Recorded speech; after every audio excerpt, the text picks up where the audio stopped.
नमस्कार दोस्तों, मैं राज यादव, सी न्यूज में आपका स्वागत है। दोस्तों, आपने खेल जगत की दुनिया के तमाम खिलाड़ियों के किस्से कहानियां खूब सुने होंगे और देखे भी होंगे, लेकिन आज हम ब्रज क्षेत्र के ऐसे पहलवान की कहानी आप तक पहुंचा रहे हैं जिसने रुस्तम हिंद बनकर लोगों के दिलों पर राज किया, मगर खबरों के संसार से दूर रहा। जी हाँ, शायद ही कोई भारतीय खेल प्रेमी हो जिसने रुस्तम हिंद फूली पहलवान का नाम न सुना हो। मल्लपुरी यानी मथुरा के बलदेव तहसील के सेलखेड़ा गांव में जन्मा वो पहलवान जिस पर यह कहावत लागू थी कि पूत के पांव पालने में ही दिख गए। क्योंकि ब्रज क्षेत्र प्राचीन काल से ही कुश्ती विधा का जनक रहा है, ऐसे में उनके पहलवान पिता श्री रामचंद्र बेटे के गुणों को भांपते हुए उसकी रुचि के अनुसार उसे तराशने में लग गए। स्वस्थ और सुंदर कदकाठी के इस बालक की शादी के लिए 12-13 वर्ष की आयु में ही रिश्ते आने लगे थे। पिता भले ही लोगों को मना करते रहे, लेकिन मां नारायणी देवी जल्दी शादी करने को तैयार थी। ऐसे में ब्रज क्षेत्र के इस लाल की महज 13 वर्ष की अल्प आयु में ही शादी कर दी गई। पहलवानी में पिता शादी को रोड़ा मानकर चल रहे थे, मगर मां ने पहले ही यह आश्वस्त कर दिया था पहलवानी पर शादी का कोई असर नहीं पड़ेगा। और ऐसा ही हुआ। फूली पहलवान की शादी 6 पोखर गांव की रहने वाली चिरौंजी देवी के साथ कर दी गई। उनकी जो है शादी 13 साल की उम्र में हो चुकी थी। यही मोड़ ब्रज क्षेत्र के इस पहलवान का कठिन मोड़ था। यहीं से ज्यादातर लोगों के जीवन का भविष्य तय होता है। शादी होने के बाद मां को भी फूली के पिता को दिया गया वचन याद था। मां दुर्गा की अनन्य भक्त नारायणी देवी ने अपने दिए गए वचन की लाज रखने के लिए मां की जीवन भर आराधना की। अक्सर शादी के बाद लोग जिम्मेदारियों के बोझ से दब जाते हैं, लेकिन फूली पहलवान ने पिता की अभिलाषा को समझा और अपना पूरा ध्यान शारीरिक व्यायाम, दंड बैठक और अखाड़े के कुश्ती के अभ्यास पर लगा दिया। आजीवन शाकाहारी रहते हुए उन्होंने खाने में दूध, दही, बादाम का सेवन किया और चंद दिनों में ही सुघर सुडौल शरीर, आभा में मुखमंडल और सौम्य स्वभाव वाला बालक कुश्ती की कला में अपने पराक्रम से क्षेत्रवासियों में आकर्षण का केंद्र बन गया। और इसके बाद होली के त्योहार पर लगने वाले दंगलों में कुश्ती का दौर शुरू हो गया। अखाड़े में उतरे इस पहलवान ने फिर ऐसा सिलसिला शुरू किया कि जिस दिन से दंगल में उतरा, पहलवानों को परास्त करता चला गया। फूली के कुश्ती के कौशल देखने के लिए लोग दांतों तले उंगलियां दबाने लगे। बात उस समय की है जब फूली पहलवान की उम्र महज 14 वर्ष की थी। प्रथम बार वह आखिरी कुश्ती के लिए उस समय के मशहूर पहलवान मथुरा के गांव पसौली के सलगी पहलवान को हराकर अपनी पहलवानी का सफर शुरू किया। इस दंगल का आयोजन फरह के पास परखम गांव में हुआ था और 15 वर्ष की आयु में उस समय के मशहूर पहलवान नेवोरी को भी उन्होंने अखाड़े में चित्त कर दिया। इसके बाद उन्होंने पीछे मुड़कर नहीं देखा। परखम में दंगल लगा हुआ था, बहुत बड़ा दंगल लग रहा था। उस टाइम के एक जो है पहलवान का नाम बताया था उन्होंने, मथुरा का गांव है एक पसौली, उसके सलगी पहलवान थे। तो वो बहुत ही लंबे चौड़े जवान थे। तो आखिरी कुश्ती पर जब उन्होंने टाल मारी सलगी पहलवान ने, तो कोई पहलवान आने के लिए तैयार नहीं था। तो ये पहुंच गए। पहुंचने के बाद में जो लोग बैठे हुए थे और कुछ वहाँ एक इंस्पेक्टर का जिक्र किया था उन्होंने, वो भी थे। तो उन्होंने कहा कि भाई तुम इसके जोड़ नहीं हो, तुम बच्चे और तुम आगे हो, पहलवान से हाथ मिला रहे हो, पहलवान की बेइज्जती करना चाह रहे हो। तो पिताजी फिर जो है चुपचाप अलग आकर बैठ गए। लेकिन कुछ जो है सभा में जब कोई नहीं निकला तो कुछ बुजुर्ग लोग बैठे हुए थे, तो उन्होंने कहा भाई चलो इस बच्चे की करा दो। तब कुछ लोग उनके पास आए, उन्होंने कहा कि भाई तू लड़ लेगा? कि हाँ तैयार हूँ मैं। तो चलो। तो उन्होंने कुश्ती करा दी। तो वो बताते थे कि वो जो है पहलवान सलगी पहलवान थे, वो मुझसे कहते थे कि लल्लू तो आजा, पल्ली लंग ढूंढ वगैरह थे, लग जाएगी उनमें। तो ये बता रहे थे कि मैं जब कुश्ती हुई तो मैं उस पर ऐसे टूटा जैसे कि शेर हाथी पे टूटता है। और जरा सी देर में पकड़ लिया, जरा सी देर में पकड़ के कुश्ती में ऐसी उसमें मारी पुट्ठी उठा करके चारों खाने जो है चित सलगी पहलवान आ गए। तो वहाँ के लोग बड़े खुश हुए। जो बता रहे थे कि वो जो इंस्पेक्टर साहब थे एक वहाँ, वो बहुत ही ग्लैड हुए और उन्होंने जो है उस टाइम पर उनको 10 का नोट दिया निकाल के, जबकि 1 रुपये की बहुत बड़ी कीमत थी। कुश्ती की मूल्य शायद 1 रुपये ही था। वहाँ से जो है उनका कैरियर स्टार्ट होता है। एक बार मथुरा में दंगल लगा हुआ था, जिसे देखने के लिए फूली अपने साथियों के साथ चले गए। दंगल आयोजन समिति ने घोषणा की कि इस दंगल में जो आखिरी कुश्ती का विजेता बनेगा वही ब्रज केसरी होगा। फिर क्या था, सेलखेड़ा गांव के इस पहलवान ने दाऊजी महाराज को नमन किया और आखिरी कुश्ती के लिए ताल ठोक दी। और देखते ही देखते चीते की फुर्ती की तरह जिला केसरी मथुरा को चित्त कर महज 19 वर्ष की उम्र में सन 1949 में ब्रज केसरी का खिताब अपने नाम कर लिया। ब्रज केसरी का दंगल हुआ था जो मथुरा में होता है, हमारे मथुरा के गांव छठीकरा में होता है। तो वहाँ जो है एक जो है मुंशी पहलवान थे छठीकरा के, तो मुंशी पहलवान को परास्त करके वो जो है विजयी हुए थे ब्रज केसरी के दंगल में। अब फूली पहलवान का नाम प्रदेश के पहलवानों के कानों तक पहुंच चुका था। दूसरे पहलवान भी इस अल्प आयु के पहलवान को देखना चाहते थे। मां दुर्गे की पुजारन मां हमेशा अपने बेटे को आराधना करने के बाद ही अखाड़े में भेजती थी और लोग बताते हैं कि मां के आशीर्वाद की बदौलत ही वह आजीवन अजय पहलवान रहे और कई उपलब्धियां अपने नाम कर ली। ब्रज केसरी बनने के बाद उन्होंने पीछे मुड़कर नहीं देखा और एक के बाद एक खिताब अपने नाम करते चले गए। बात सन 1951 की है, जब हाथरस में विशाल दंगल लगा हुआ था। उत्तर प्रदेश व अन्य प्रांतों के प्रसिद्ध मल्ल इस दंगल में शामिल होने के लिए पहुंचे थे।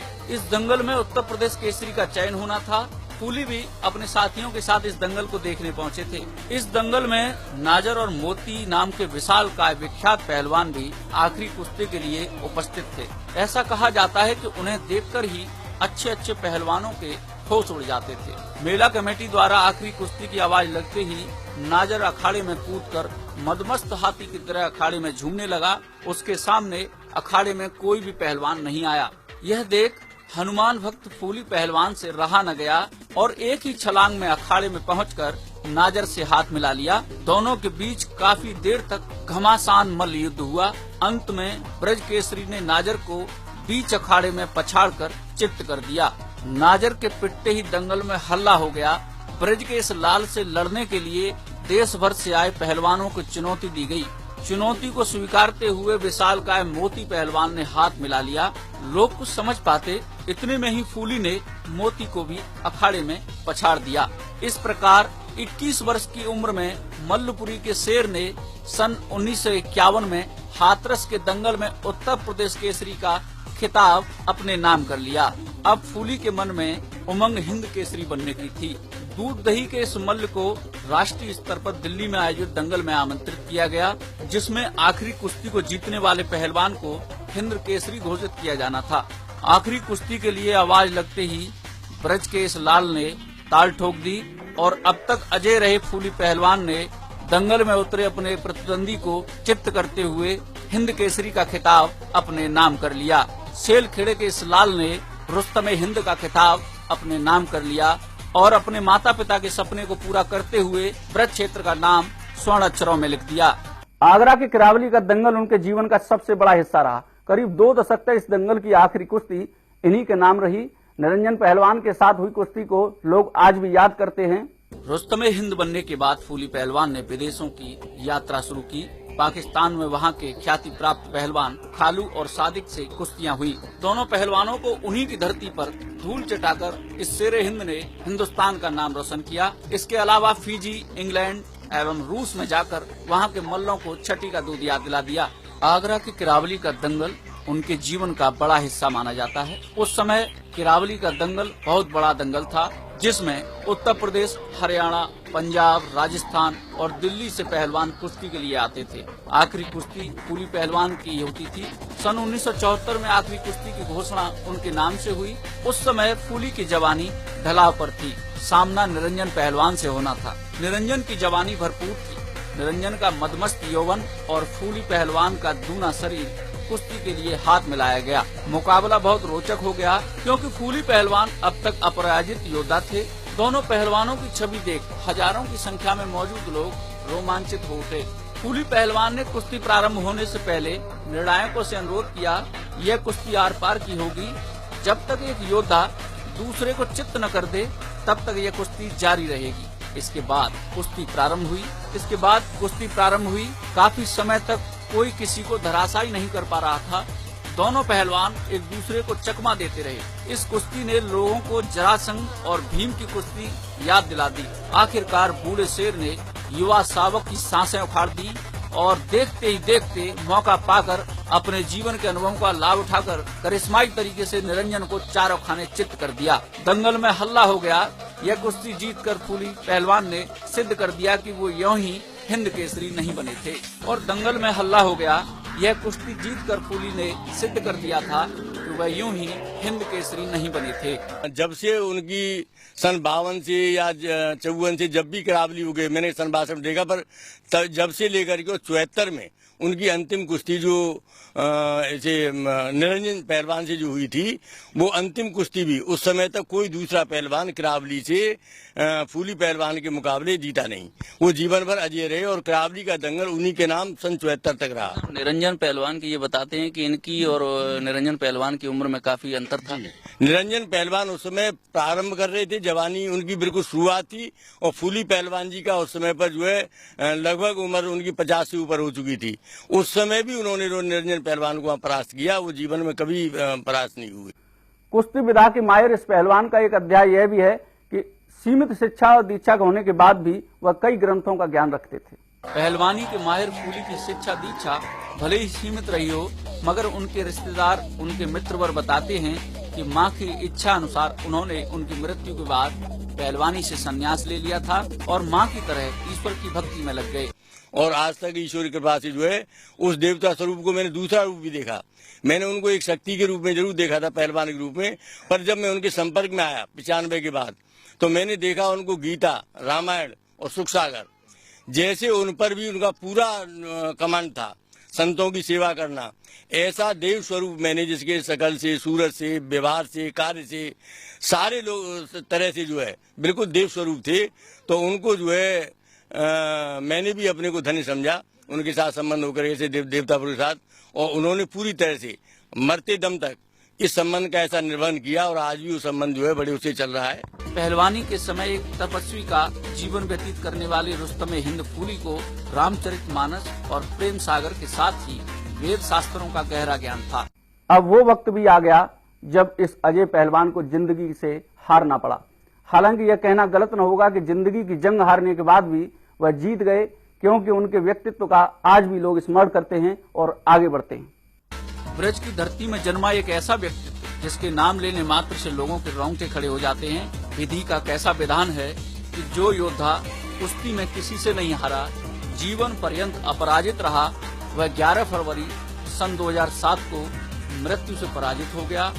मृत्यु की सूचना मिलते ही पूरे क्षेत्र में, पूरे देश में शोक की लहर फैल गई। लेकिन यह बात भी 16 आने सच है कि जिंदगी की जंग हारने के बाद भी वो लोगों के दिलों में आज भी जिंदा हैं। यानी हम कह सकते हैं ब्रज का वह लाल जिसने महज 13-14 साल की उम्र में जौहर दिखाना शुरू किया था, वह जिंदगी की जंग मरकर भी जीत कर अमर हो गया। लोगों में ऐसी मान्यता है कि मथुरा के बलदेव स्थित दाऊजी मंदिर में जाने वाले भक्त एक बार फूली पहलवान की स्मृति में बनाई गई बगीची में उनकी प्रतिमा पर फूल चढ़ाने जरूर जाते हैं। और यही नहीं, लोक गीतों में भी उनको बखूबी याद किया जाता है। वे ओलंपिक स्टाइल की जो कुश्ती होती है उनके भी मर्मज्ञ थे, लेकिन उस समय पर जो भारतीय पद्धति की कुश्ती ज्यादा होती थी, तो जैसे हनुमंती, जामवंती, भीमसेनी, 3 तरह की कुश्ती हैं इसमें। लेकिन ओलंपिक स्टाइल में भी उन्होंने, ये हमारे हिंदुस्तान के बड़े बड़े पहलवान हैं, उनकी बहुत विशेष जानकारी थी और वो हिंद केसरी भी बने। ये कहा जाता है कि जो व्यक्ति दाऊजी महाराज के दर्शन करने आते थे तो उसके बाद वो अपनी यात्रा को तब पूर्ण मानते थे जब आकर के उनके दर्शन कर लेते थे। आज भी ये बगीची है, यहाँ उनकी मूर्ति स्थापित है, तो लोग इस मूर्ति के दर्शन करने के लिए भी यहाँ आते हैं। एक जो बहुत बड़ी चीज उनके जीवन से जो मिलती है वो मुझे लगता है आज के समय बहुत आवश्यक हो गई है। वो इसलिए भी आवश्यक हो गई है कि जिस तरफ देश का नैतिक और वो सारी व्यवस्थाएं जा रही हैं, उसमें उनके जीवन से हमें बहुत चीजें सीखने को मिलती हैं। एक उच्च चरित्र, एक आदर्श पुत्र, आदर्श पिता, आदर्श पति, ये जो उनकी जीवन था, ये आज के समय बहुत अनुग्रही है। लोग उसको एक आदर्श के रूप में देखें। ऐसा मल्ल न होने वाला, मैं इस बात को सत्य कह देना चाहता हूँ, न ऐसा मल्ल हुआ न कभी होगा। अरे ऐसा मल्ल न होने वाला, कुश्ती की एक ढाल जनो, और मेरे भारत की माताओं फूली जैसा लाल।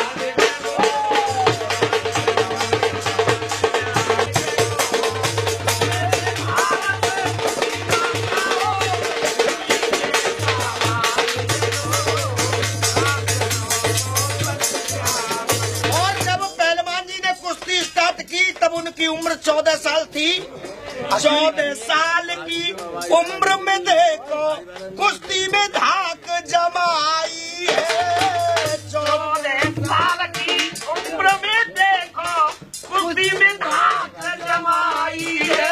अरे नाजर मोती पंजाब केसरी, बड़े बड़े मल्लों को पछाड़ा इन्होंने।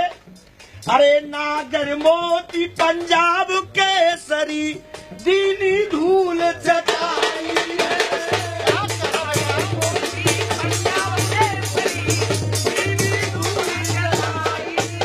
अरे रुस्तम में ये हिंद खिताब ये सबकी बात बनाई है।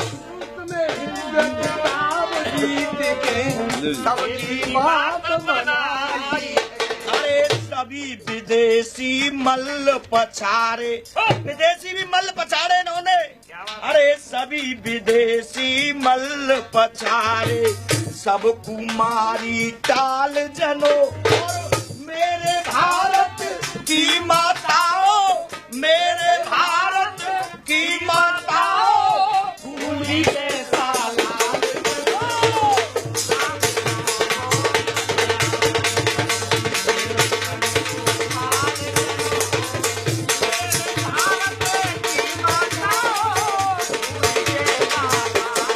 दोस्तों, हमने एक ऐसे पहलवान की कहानी आप तक पहुंचाने का प्रयास किया है जो अब तक खबरों की दुनिया से दूर थे।